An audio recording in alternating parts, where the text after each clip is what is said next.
مشکاہ شریف میں حدیث پاک موجود ہے، حضور صلی اللہ علیہ وسلم نے فرمایا او لوگوں موت کے وقت کی پیاس سے پناہ مانگو، اتنی زبردست پیاس لگتی ہے سمندر پلا دو پیاس نہیں بجھتی۔ حدیث پاک میں آتا او لوگوں موت کی تلخی سے پناہ مانگو، اتنا زبردست منہ کڑوا ہوتا قیامت آ جائے گی مگر منہ سے تلخی نہ جائے گی۔ سیدنا عیسیٰ علیہ السلام کے واقعات میں لکھا ہے، تشریف لائے معجزات دکھائے، وَأُحْيِي الْمَوْتَىٰ بِإِذْنِ اللَّهِ، مردوں کو زندہ کر دیا کرتے تھے۔ قوم آئی تماشائی آئے، نئی نئی قبروں سے مردے زندہ کر کے دکھا رہے ہو، آؤ ہم ایک پرانی قبر پہ لے کے چلیں گے مردوں کو زندہ کر کے دکھانا۔ عیسیٰ علیہ السلام تشریف لے گئے، قبر کے کنارے پہ کھڑے ہو کے فرمایا قم بِإِذْنِ اللَّهِ، اللہ کے حکم سے زندہ ہو جا۔ ایک زندہ ہو کر نوجوان سامنے آ گیا۔ عیسیٰ علیہ السلام نے پوچھا بھائی جان آپ کا نام کیا ہے، آپ کون ہیں؟ انہوں نے فرمایا میرا نام سام ہے، میں حضرت نوح علیہ السلام کا بیٹا ہوں۔ تو عیسیٰ علیہ السلام نے فرمایا تجھے تو کئی ہزار سال قبر میں گزر گئے، کئی ہزار سال موت کے تیرے گزر گئے، ایک عرصہ بیت گیا، کئی ہزار سال تجھے قبر میں ہو گئے، اللہ نے ملاقات تو کرا دی، مجھے قبر کی کوئی خبر بتا، قبر کا ماحول بتا، قبر کا منظر بتا، قبر کی خبر بتا۔ علماء کرام نے لکھا وہ نوجوان رونے لگا اور کہنے لگا عیسیٰ علیہ السلام آپ کو قبر کی پڑی ہے، قبر کی خبر پوچھنا چاہتے ہیں، آپ مجھ سے پہلے یہ کیوں نہیں پوچھتے کہ موت کا جھٹکا کتنا شدید ہے؟ مالک کائنات کی قسم ہے اس وقت آپ کے سامنے کھڑا ہوں، سر کے بالوں سے لے کر پیروں کے ناخنوں تک میرا سارا جسم کڑوا ہے، اتنی زبردست تلخی منہ میں آئے گی، تیرے بھی آئے گی میرے بھی آئے گی، کون بچا سکتا ہے؟ نہ کسی کے پاس بچانے کا اہتمام ہے اور نہ کنٹرول ہے، کوئی بھی نہیں بچا سکتا نہ سمجھا سکتا۔ رسول کریم صلی اللہ علیہ وسلم نے ارشاد فرمایا او لوگوں موت کے وقت کی گھبراہٹ سے پناہ مانگو، اتنی زبردست گھبراہٹ آتی ہے ساری زندگی میں کبھی نہیں آئی۔ فرمایا او لوگوں موت کے وقت کے پسینے سے پناہ مانگو، اتنی زبردست پسینہ آئے گا ساری زندگی میں کبھی نہیں آیا۔ جناب مدنی کریم صلی اللہ تعالی علیہ وسلم نے فرمایا او لوگوں موت کے صدمے عظیم سے پناہ مانگو، موت کے جھٹکے سے پناہ مانگو، موت کی تکلیف سے پناہ مانگو، اتنی بڑی تکلیف ہوتی ہے۔ قرآن کہتا کلا اذا بلغت التراقی وقیل من راق وظن انہ الفراق والتفت الساق بالساق الى ربک یومئذ المساق۔ 360 رگیں ٹوٹیں گی، اعضا چھوٹیں گے، کرا کرا کر کے اعضا چھوٹ رہے ہیں، اتنی زبردست تکلیف ہوتی ہے، کانوں کے پردے پھٹ جائیں گے، آنکھوں کا نور ختم ہو جائے گا، آدمی کے جسم میں منوں کے حساب سے بلد ہے، خون ہے، رت ہے، ایک جھٹکا لگنے سے خطرہ باقی نہیں رہتا۔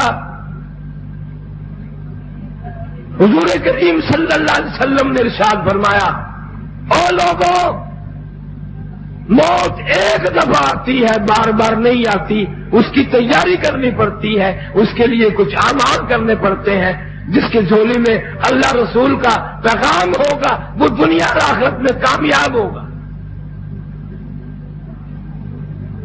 سیدنا فاروق اعظم رضی اللہ تعالی عنہ کو لوگوں نے دیکھا کروٹیں بدل رہے ہیں، بے تحاشا رو رہے ہیں۔ کسی نے پوچھا فاروق تجھے کیا ہوا؟ فرمایا آج تو مجھے قبر کا اندھیرا یاد آ گیا۔ فاروق اعظم کی روح فنا ہو رہی ہے، تباہی ہو رہی ہے، میرا تیرا کیا پتا ہے کس حال میں موت آئے گی۔ سجدے میں موت بڑی مشکل ہے، لاکھوں کروڑوں میں سے کسی کو سجدے کی موت آتی ہے،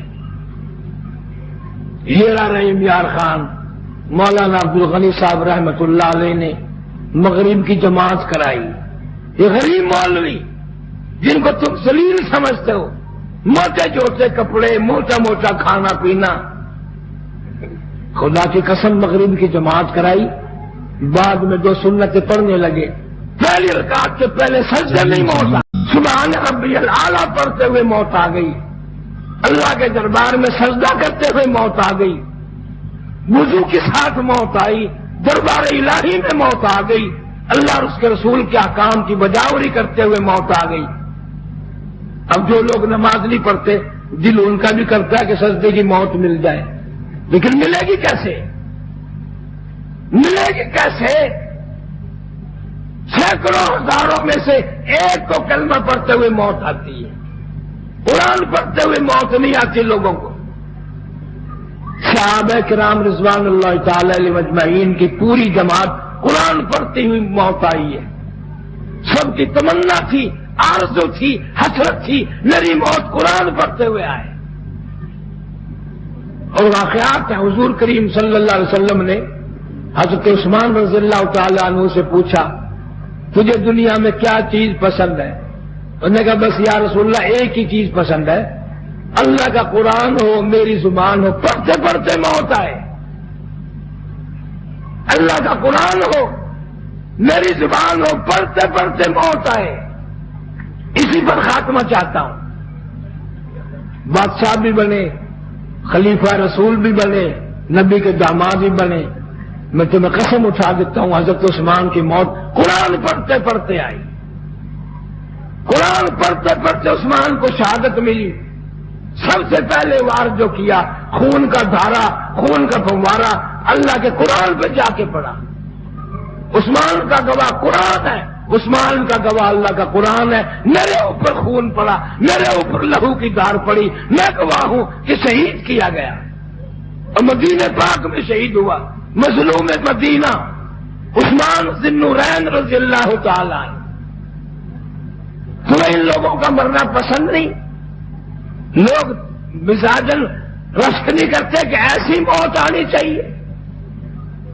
آخری وقت میں بیوی سے فرمایا میرا پاجامہ لا کے دے جو میں نے یمن کے ملک سے منگایا تھا.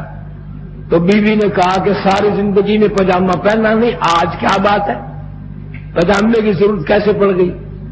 فرمایا ابھی ابھی قرآن پڑھتے پڑھتے ذرا نیند سی آ گئی تھی، غنودگی آ گئی تھی، گیل آ گئی تھی. حضور صلی اللہ علیہ وسلم کی میں نے زیارت کی. آپ نے فرمایا عثمان آ جا، آج شام کا روزہ اکٹھے افطار کریں گے. میرا یقین ہے کہ آج شہادت ملے گی، موت آئے گی. پاجامہ اس لیے پہن رہا ہوں مخالف جو تلوار ماریں گے، چھرے ماریں گے، تڑپوں گا، پھڑکوں گا، ایسا نہ ہو کہ ان کی نظر میرے شرمگاہ پہ پڑ جائے. پاجامہ پردے کی چیز ہے اس لیے مانگ رہا ہوں. جس نے آخری وقت میں بھی شرمگاہ کی حفاظت کی وہ عثمان، جس نے آخری وقت میں بھی اللہ کے قرآن کی حفاظت کی وہ عثمان.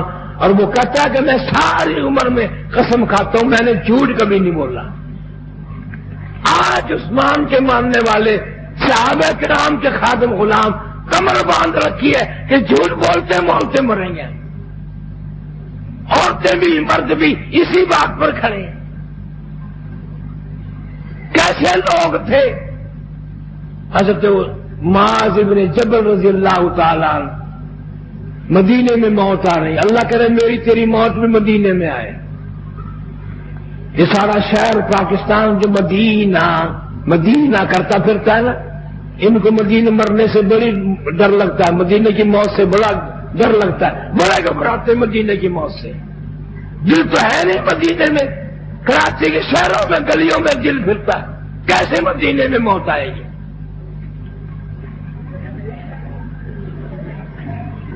مدینے کی موت بہت اعلیٰ درجے کی موت ہے. جن لوگوں نے مدینے کی موت کی دعا کی، حسرت کی، تمنا کی، خدا کی قسم 20-20 سال مدینے گلیوں میں بیٹھنا پڑا، موت کا انتظار کرنا پڑا، لیکن اللہ نے دیا. ان کو تمنا تھی، حسرت تھی، آرزو تھی. معاذ ابن جبل رضی اللہ تعالیٰ عنہ مدینے پاک میں موت آ رہی ہے، چاروں طرف صحابہ کرام بیٹھے ہوئے قرآن پڑھ رہے ہیں. کون سا قرآن جس سے آج ہم کو نفرت ہے، جو عورتوں کو وارا نہیں کھاتا، جو مردوں کو وارا نہیں کھاتا، ہماری اولاد کو وارا نہیں کھاتا؟